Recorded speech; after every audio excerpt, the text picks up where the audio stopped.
All right. So before I forget, no class Monday, obviously, right? So today we'll finish up chapter 1 and then get into chemistry on Wednesday next week.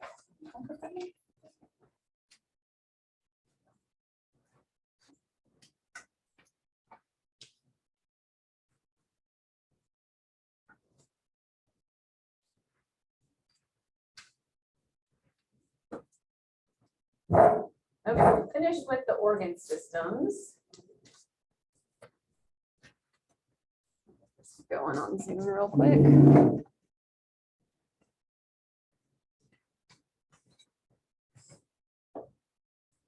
And all of the stuff we're talking about today, yeah, pretty much all of it, you've already seen in lab. So if you were in lab this week, you've seen these terms. So hopefully this is just a helpful review. I'll be going sort of quickly through them. Again, lots of terminology. Gosh, so many slides. Okay. There.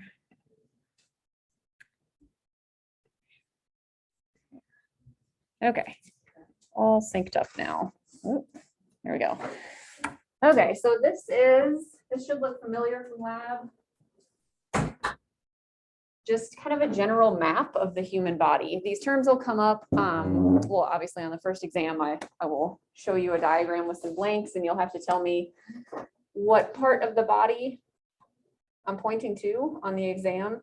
But also throughout the rest of the semester, these terms will come up in different parts of the body. So different muscles will have similar names to this, different parts of bones or bones themselves will have some of these names involved. So you'll see a lot of these again. That's why we're learning them right now and also focused on them in lab, just so you have the general terminology for the different parts of the body. So what I'm going to do, this is super not exciting. I'm going to walk through each of these terms and kind of describe exactly what they're pointing to.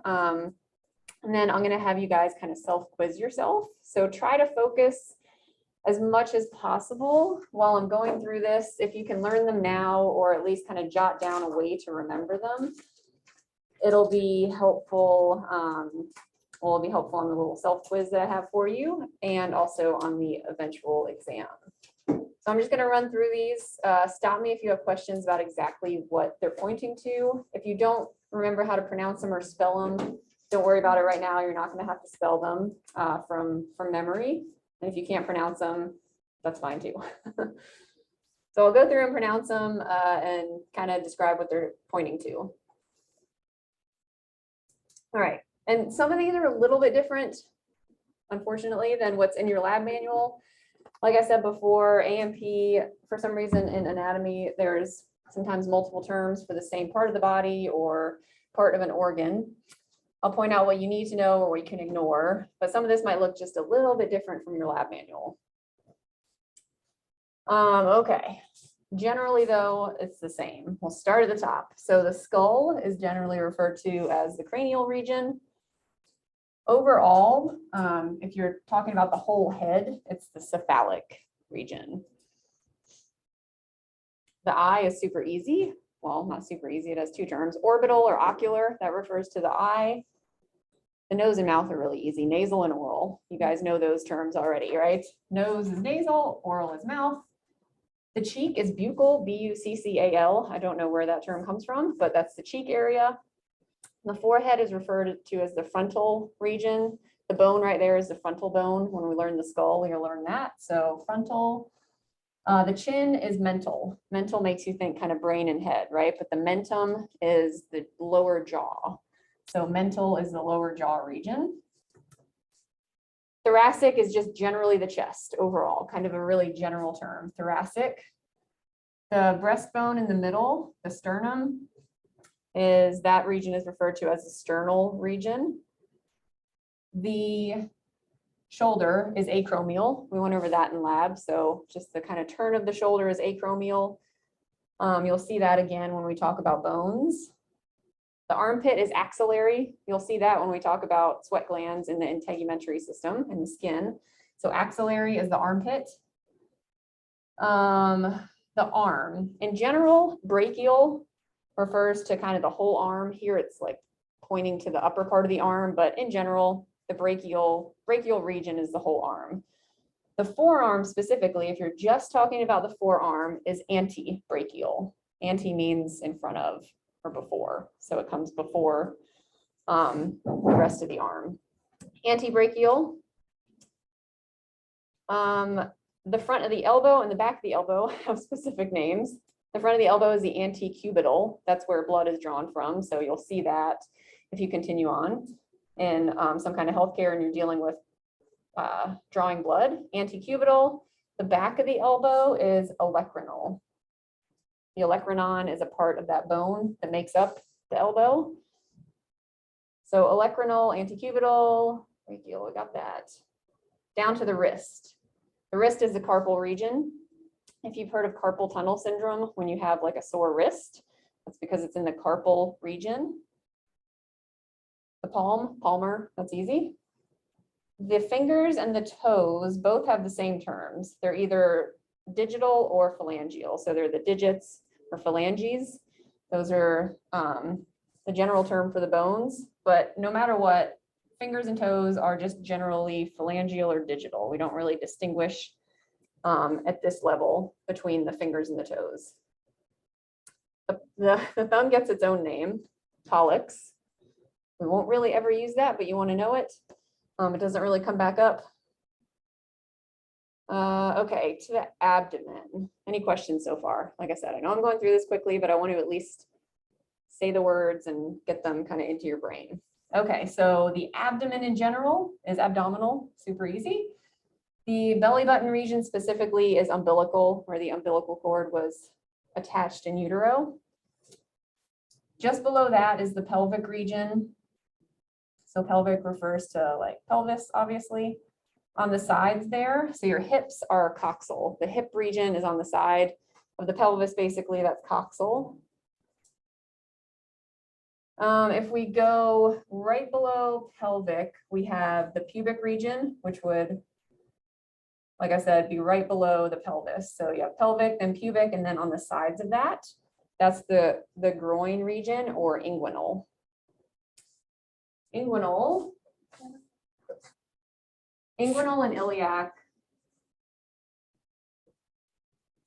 are sort of interchangeable, so you want to know both of those terms. Inguinal typically refers to the groin. Iliac will come up when we talk about the skeleton in that part of the body. That's the groin. I think that's the upper body. Moving into the legs, femoral. The femoral region is the thigh. Front or back, we don't have a different name for the back of it. The femur is that bone in the thigh, so femoral comes from that. The front of the knee, the kneecap is patellar. There's a patellar bone that you'll learn. That is the kneecap bone. The front of the bottom part of the leg, so there's a name for the front of the bottom part of the leg and then the calf, the back part. The front is curl. It's really hard for me to say. Those R's make it tough. Curl, and then the back is surl.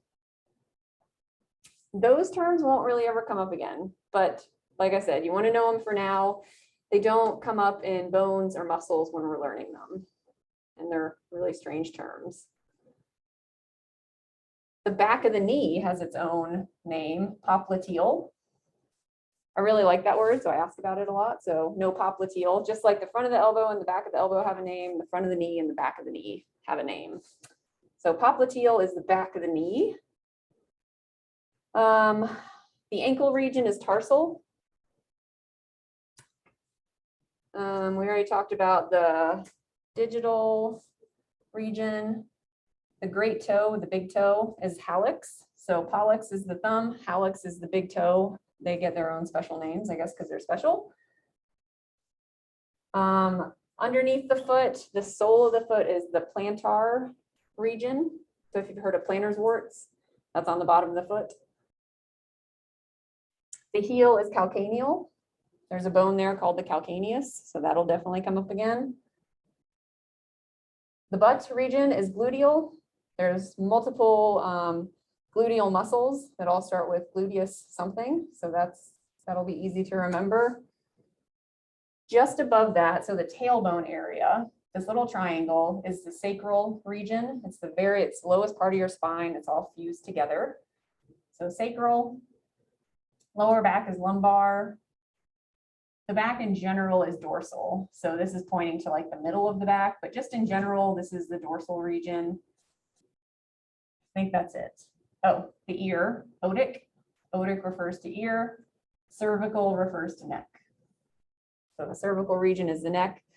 And that'll come up when we learn the spine, because you have cervical vertebrae, you have thoracic vertebrae, you have lumbar vertebrae. Okay, super exciting, right? Does everyone have those memorized? Yes, no, you don't have to yet. What I'm going to do is hand out a blank diagram. This is not for a grade at all. This is sort of a self-quiz. So if you put your notes away, I'm going to blank that out. Put your notes away, work on your own at first. This is really just to give you an idea of what you have no idea what these terms are, right? You want to note which ones you know and which ones you're having a really hard time with. This is a slightly different diagram, so some of the lines aren't pointing to exactly the same place as what I just showed you. Just do the best you can. Work on your own at first. When you're totally stuck and can't fill in any more, you can work with someone else and fill in any blanks, because chances are someone else knows at least one or two that you didn't get. So work together after you try the first time. And I would say after you go through it the first time, kind of make a note of, you know, how many you know and how many you don't know.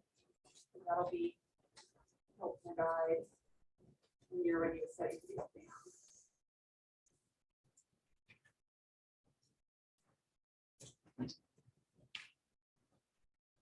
And I'm going to write the terms on the board, because I realized I did not print out the terms and you don't have to remember them from scratch. Right on the side over there.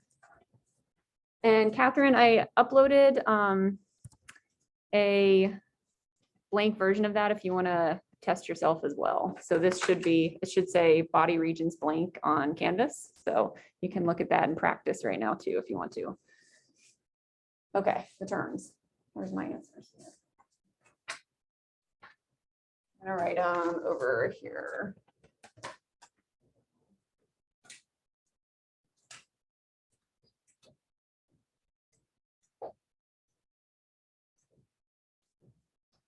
So start filling in the ones that you remember, or as I'm writing them out here.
I don't have the electronol on there, but if you wanna label it, you can.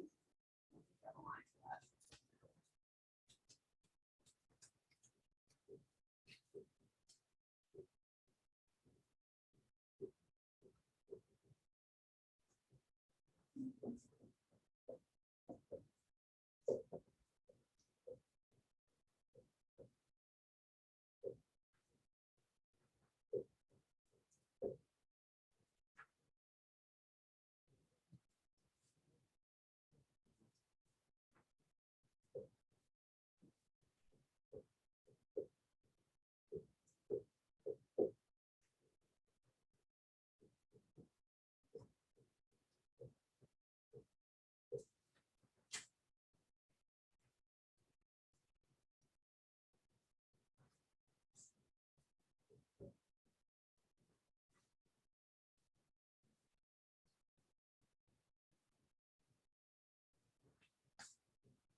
think that's all of them. Okay, see if you can fit those somewhere. There should be a line for all those. Electronol is the only one that I don't see a line on here for. But you can draw a line if you know where that is. Okay. Purple here.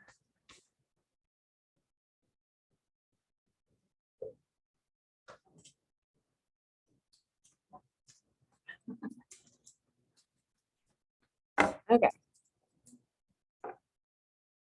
There's a couple of lines that I didn't talk about up here. If you don't know what they're pointing to, we'll go over it, but don't worry too much about it.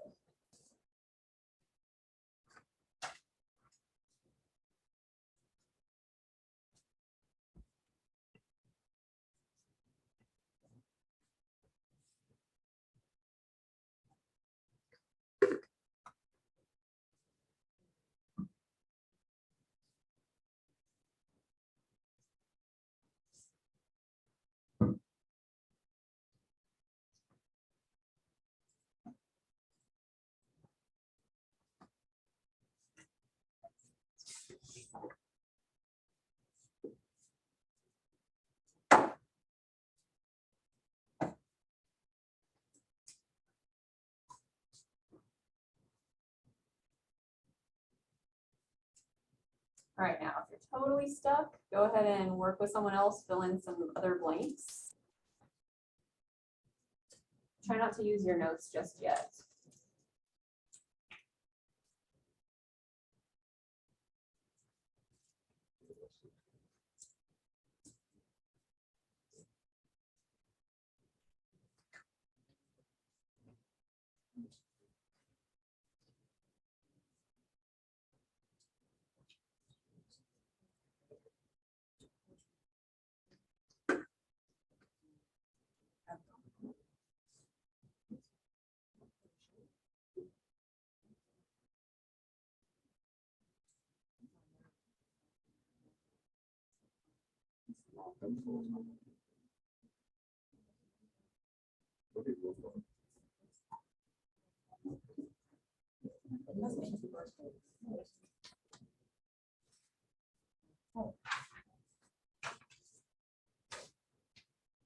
Yeah.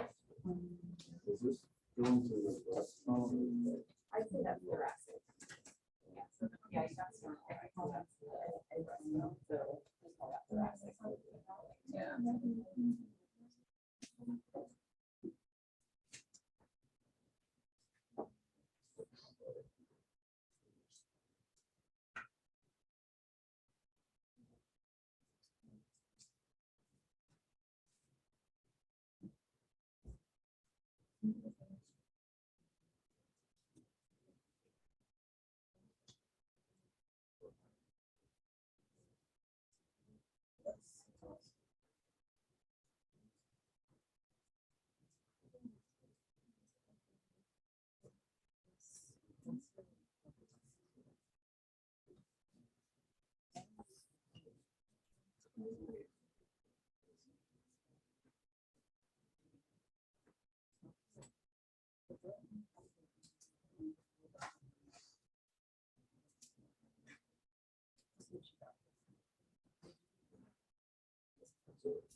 All right, which ones are y'all totally stuck on? Any specific lines or words up there that you don't know where they go?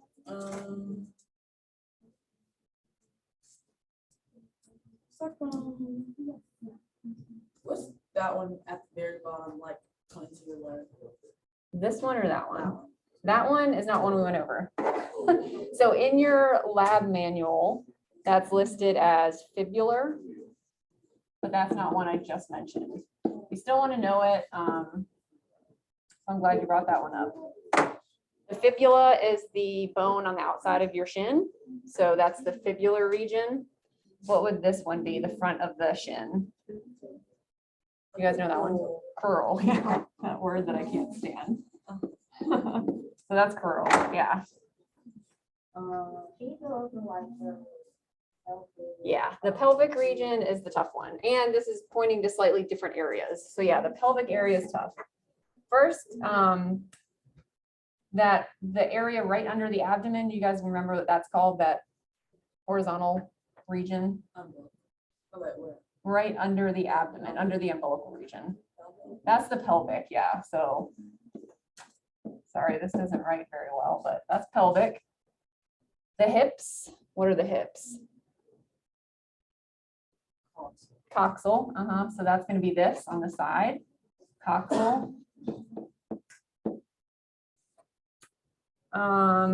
In this case, it's like I said, pointing to different areas. So the groin area is gonna be this line, the inguinal or iliac. We'll just write inguinal. Instead of like coxal, is there like coccyx inside? Or however it's pronounced? Coccyx. Yeah, or like, instead of saying like sternal, we say sternum. Oh, yeah, good question. So yeah, these are adjectives, not that we have to talk about like parts of speech, but yeah, this is kind of generally an adjective. So the sternum is the breastbone, it's the sternal region, but that's fine. I mean, if you can recognize sternal and know where it is, you'll be fine, yeah. And then the pubic region here, just below the inguinal. So on that diagram, I showed you the inguinal region was kind of on the sides of the pubic region. Again, kind of a minor difference. If I ask you questions about areas that are a little bit differently labeled, I'll be really clear about what I'm asking on the exam. And if you don't know what I'm asking about, always ask me and I'll try to guide you to exactly what I want you to know. If you know the answer, I want you to get it right. What else did you guys have a tough time with? What's the back? The back of the leg? That one? Oh, that, yeah. That's, I don't know, that doesn't have a separate name. I would call that femoral as well. So the femur, femoral and femoral. What? And then the back of the shoulder. Oh, yeah. So this, I don't know what they're pointing at here. I would say these two are the same. What's the shoulder? Yeah, acromial. But what's below? Is that one dorsal or is the one above that? Yeah, good question. So this is another tough one. You guys are picking out all the tough parts. Good. So this one we didn't go over. We went over it in lab. Does anyone remember under the shoulder blade? Yeah, scapular. So scapular, that's in your lab manual. Specifically, it's referring to, yeah, the shoulder blade area. I would call this dorsal. I assume that's what they're referring to.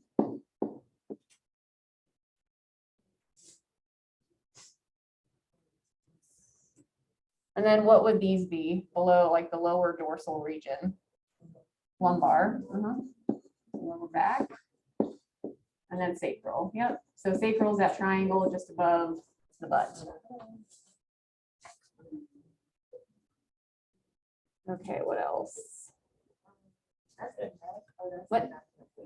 The head, cephalic. Did I put cephalic up there? Okay, so this whole region, yeah, this would be the cephalic region. CE. This line? That one. That is another region we went over in lab that I didn't just talk about. So the back of the head is occipital, OCC, occipital, PITAL. Yeah.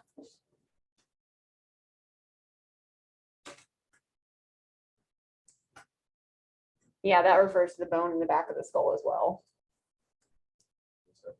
Like all the parts of the arm aren't really labeled, like there's two lines on the brachial and then probably. Oh, yeah.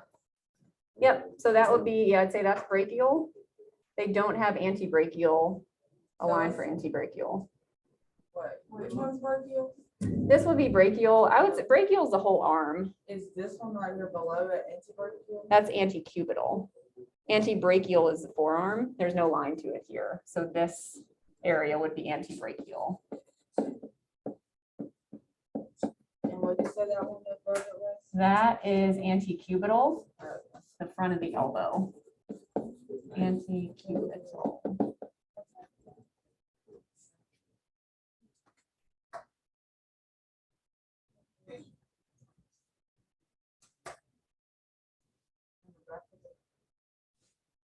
What else?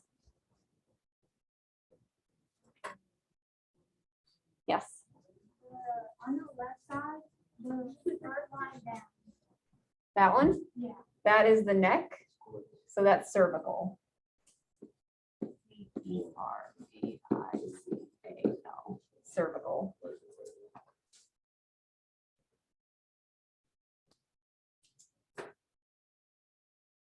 What else are y'all missing?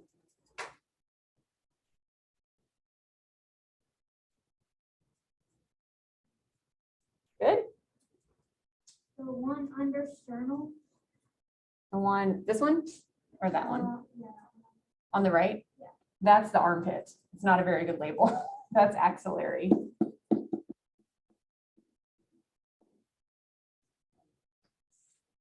I think they're referring to the armpit there. That's what it looks like. What's that? Where's the rest? The what? Sorry. Oh, thoracic. Thoracic. Yeah, it's right. I would call this the thoracic. That line is just generally pointing to the chest. Thoracic. Yeah, mammary, that was on, yeah, I skipped over that, sorry. The mammary, I would say that either one is correct. Because it's What's the memory? the thoracic is kind of the whole chest. Mammary is specifically the breast. Yeah. We'll see thoracic a lot more frequently in different contexts than mammary, so kind of usually brush over mammary. Anything else? The calf. The back? The calf. The calf. Who knows? Yeah, sural. S-U-R-A-L. Sural and crural. They sound similar. The way I remember the difference is just that C comes before S. So the front of the leg is C, the back of the leg starts with S, and they have the Earl in the term. So.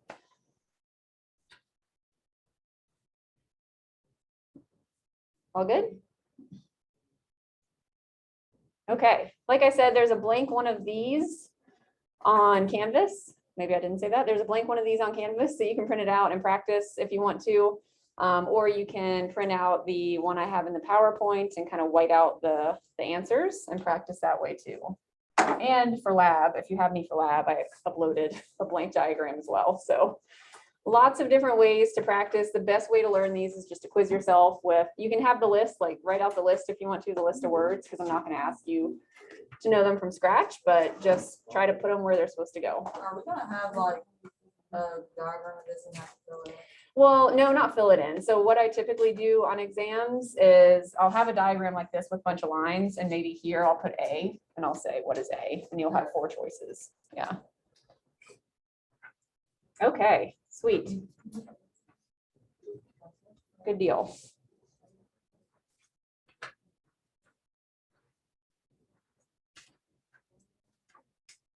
All right, some more terminology, but terminology that you've heard already from lab.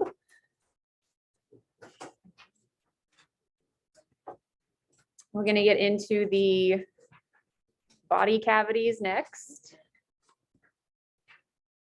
Far fewer terms for the body cavities and the surface anatomy of the body.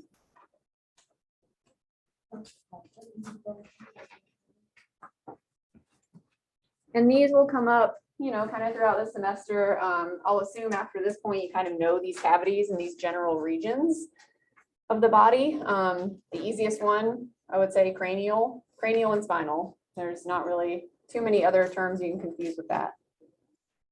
The cranial cavity obviously houses the brain, the spinal cavity houses the spine. The thoracic cavity, you can break down into smaller pieces. So I want you to know thoracic overall, again, just the chest. And then within there, these specific cavities. So the lungs are plural, P-L-E-U-R-A-L. The cavity that the heart's in is pericardial. Above that is the superior mediastinum, kind of a random cavity that houses a few things, but we're not going to worry too much about it. I just want you to know that location. Superior mediastinum is above the pericardial. The lungs, the pleural cavities are on the outsides. So that makes up the whole thoracic cavity. So if I had on the test this bracket and said, what cavity is this? And it was blanked out, you would say thoracic. But if I was pointing specifically to say one of those, you would want to know plural. So you want to know the overall as well as the specifics within there. The abdominopelvic cavity is made up of the abdominal and the pelvic. Pretty straightforward. Abdominal is generally kind of the biggest cavity, I guess, with most of our organs, our visceral organs in there. And then the pelvic cavity, mostly the end of the digestive tract and then reproductive organs.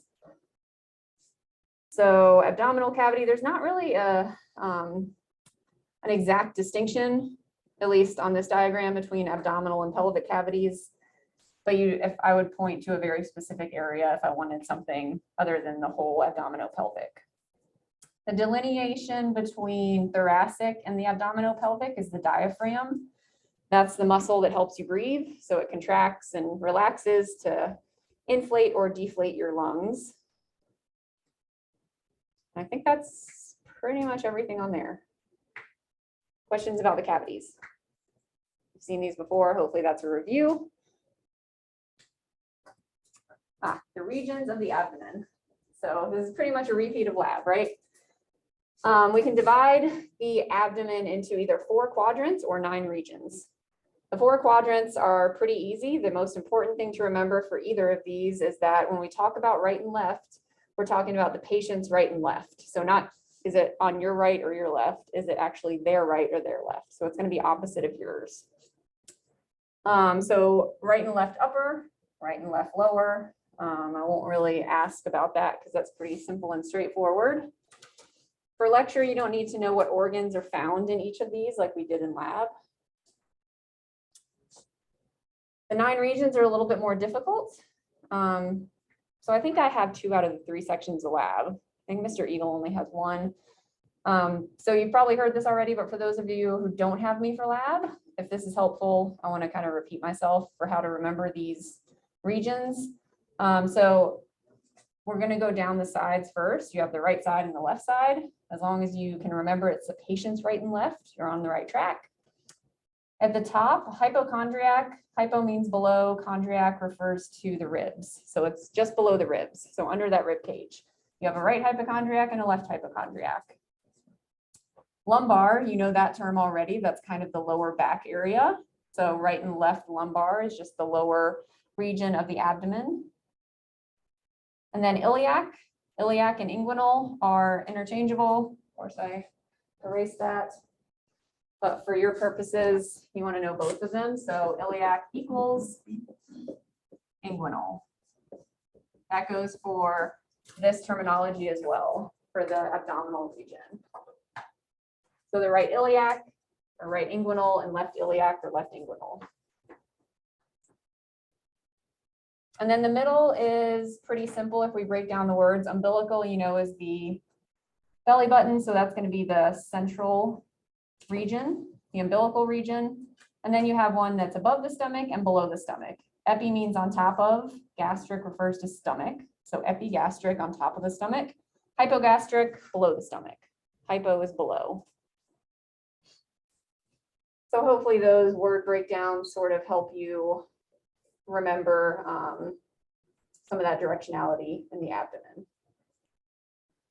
That's just something to memorize. I'll, like I said, potentially have a diagram and ask you to tell me what region of the abdomen I'm pointing to. Directional terms. Again, we went over these in lab. You can ignore, this is always fun, caudal and cranial. For the directional stuff, I just use superior and inferior. It's used a lot more often. All of these terms are relative. So you're talking about one body part in relation to another body part. Is something above the other body part you're talking about, or is it below it? So in this case, the head would be superior or above the thoracic region, superior to the thorax. Proximal distal only refers to the limbs. So your arms and your legs, it's the only time we use proximal distal. Proximal is closer into the trunk. Distal is further away from the trunk, like the trunk of the body, the connection point of that limb. So your hand would be distal compared to your elbow. So your hand is further away from the connection point than your elbow is. What else? Lateral and medial. If we divide a human body down the middle, anything that's further out to the sides is going to be lateral. Anything that's closer into the midline is going to be medial. So the face is the easiest place to do examples here. The nose would be medial to the ear. It's closer to the middle of the body than the ear is. The ear is lateral to the nose. Anterior and posterior. Anterior towards the front of the body, posterior to the back of the body. You do want to know those synonyms, ventral and dorsal, because those are used. I would say anterior, posterior is used more, but you'll still see ventral and dorsal.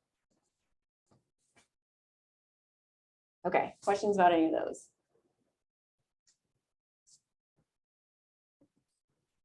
Oh, yeah. And I have a table here if you want an actual definition of these different directional terms that I just went over, that's here, and then an example. I thought that would be helpful. I think this is from your textbook, so you should have access to it already, but it's here for you.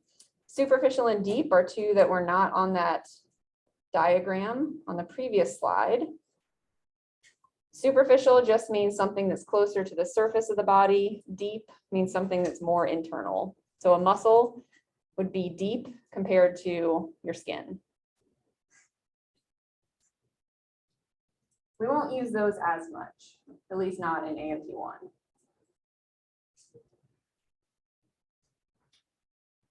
Good. I don't want to bore you guys because I know you saw this in lab, but and this too. So pretty much the rest of this is a review from lab. The planes, the human body planes. We can cut the body. We're not usually talking about cutting an entire human being like a cadaver or anything down the middle in any direction. Usually this is for organs, and I'll show you an example on the next slide. But you can divide a human body into these different planes. The first one is the coronal or frontal section or plane. So you want to know both of those terms, coronal and frontal. Those are both used pretty frequently. That's if you cut someone down the middle and they have then a front and a back half. Transverse is easy. Don't worry about horizontal. I don't use horizontal section. Transverse is cutting something like parallel to the ground. So horizontally. And then sagittal. There's sagittal and mid-sagittal in lab. We pretty much just looked at cutting a plane down the very middle of the body. So there's a right and left side. That's technically mid-sagittal. I don't really care which one you use. You can cut a body kind of off the midline, but in the same direction. That's sagittal, and technically down the middle, it's mid-sagittal. But if you know sagittal, that's kind of what I'm going to focus on. So here's some examples. If you're cutting into, say, into the brain to look at sort of the side of the brain and then down the spinal cord, that's a sagittal section. So you're cutting the cranium down the middle, so you have a right and a left. So you can see different features than you would if you did a transverse section, right? Like right across the skull. This looks like the digestive tract. So this is transverse. So it's like you're cutting someone at the waist and looking down into the digestive tract. It's going to give you a very different view than, say, a sagittal section. And then this looks like, this is a frontal section of the hip. This is the upper part of the femur. So again, you need to know those terms because you'll see these different views of the internal components of the body, and you want to know what you're actually looking at. It's helpful. All right, and this last little bit, I really just wanted to take a minute to point out the importance of being precise. You're not going to have to spell anything from scratch in here, but as you go through your academic careers and into healthcare potentially, the importance of precision is pretty critical. So knowing the different terms is what we're working on in here. There's a lot of terms that look really similar or sound really similar to another one, but can be completely different.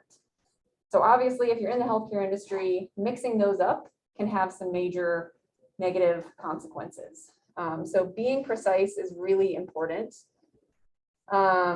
And I want to show this video. It's a very sad video, but it goes into why something that seems like a really minor change can have a very significant negative outcome.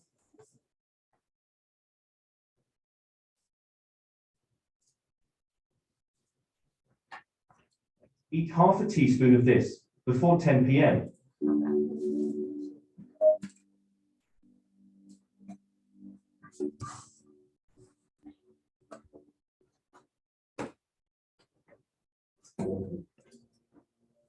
My daughter, Emily Christine Jarrett, was born February 24th of 2004.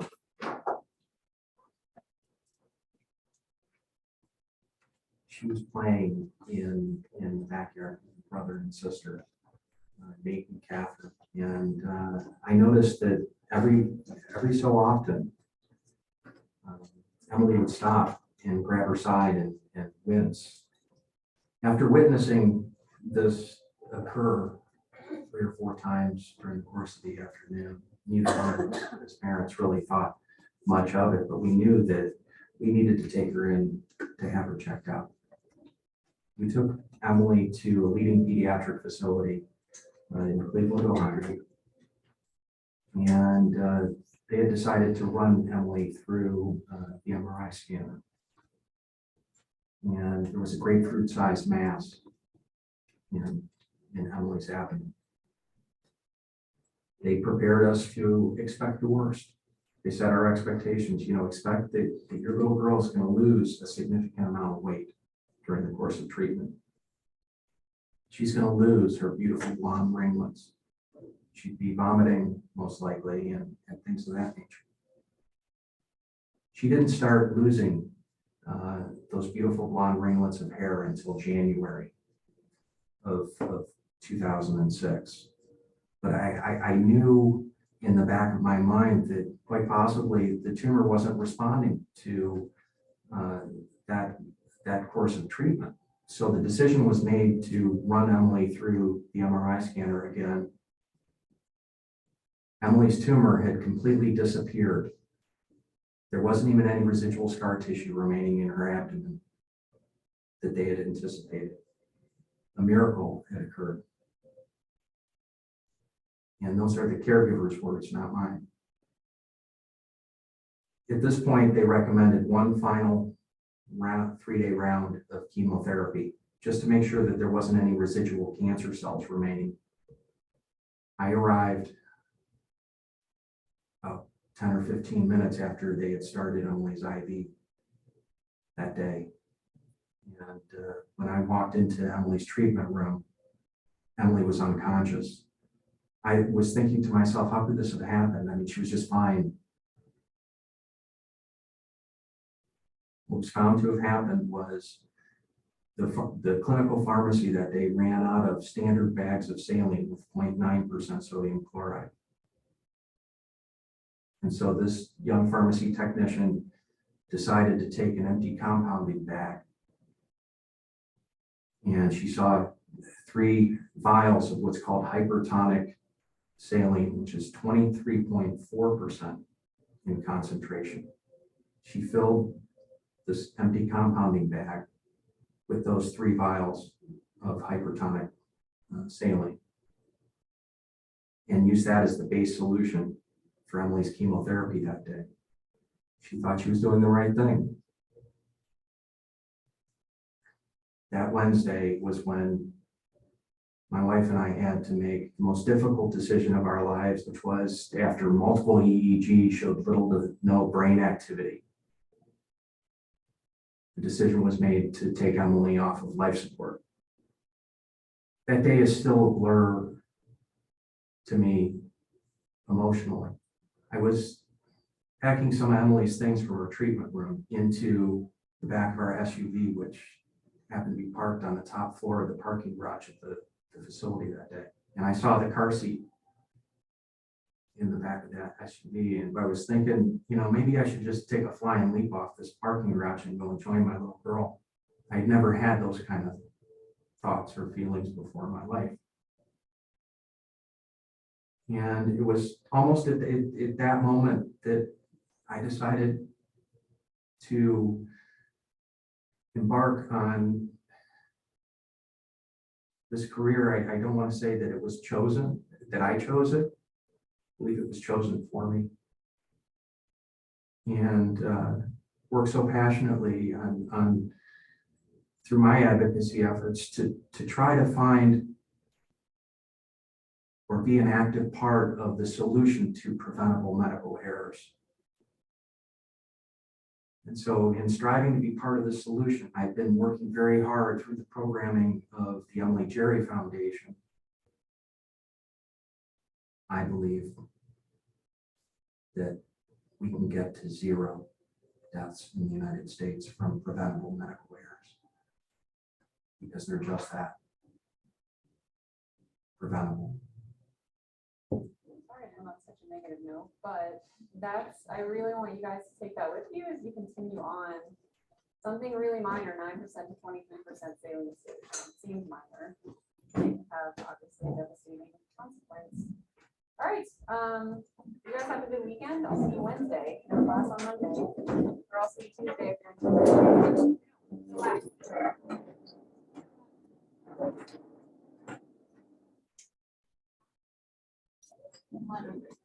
you're.